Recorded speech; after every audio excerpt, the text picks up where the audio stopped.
अस्सलाम वालेकुम नाज़रीन, एक पल की नसीहत में मैं आप लोगों का वेलकम करती हूँ। नाज़रीन, आज मैं दुआ की अहमियत के बारे में बतलाने वाली हूँ कि दुआ की बड़ी अहमियत है और दुआ के बेशुमार फ़ायदे हैं।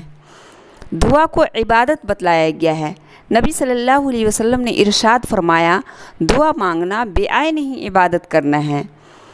इसी तरह दुआ को इबादत का मग़ज़ कहा गया है।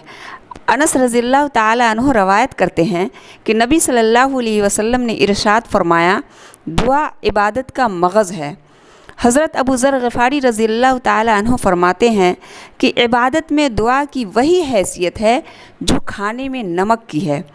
इसी तरह आप सल्लल्लाहु अलैहि वसल्लम ने इरशाद फरमाया कि दुआ मोमिन का हथियार, दीन का सुतून और आसमान व ज़मीन का नूर है।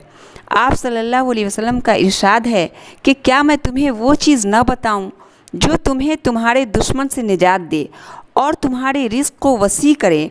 रात दिन अल्लाह से दुआ मांगो और मांगते रहो कि दुआ मोमिन का हथियार है।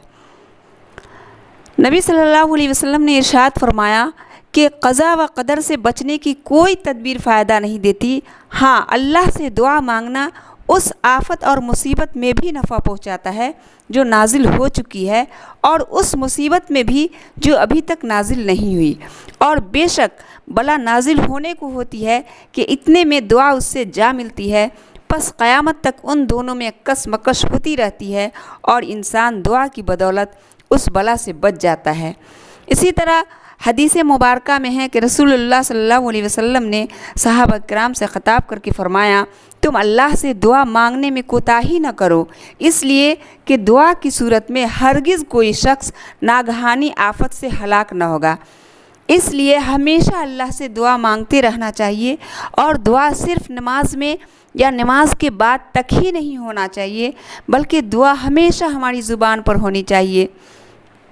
नाज़रीन, इसी तरह दुआ की मुख्तलिफ़ सूरतें हैं, उसकी कबूलियत की क्या शर्तें हैं, किन औक़ात में दुआ कबूल होती है, इंशाअल्लाह अगले वीडियो में इसका तज़किरा करूँगी। नाज़रीन, अगर वीडियो अच्छी लगी हो तो वीडियो को लाइक और शेयर ज़रूर कीजिएगा ताकि दूसरे लोग भी इससे फ़ायदा हासिल कर सकें और आने वाली हर वीडियो के लिए चैनल को सब्सक्राइब ज़रूर कीजिएगा। अस्सलामु अलैकुम रहमतुल्लाहि व बरकातुहू।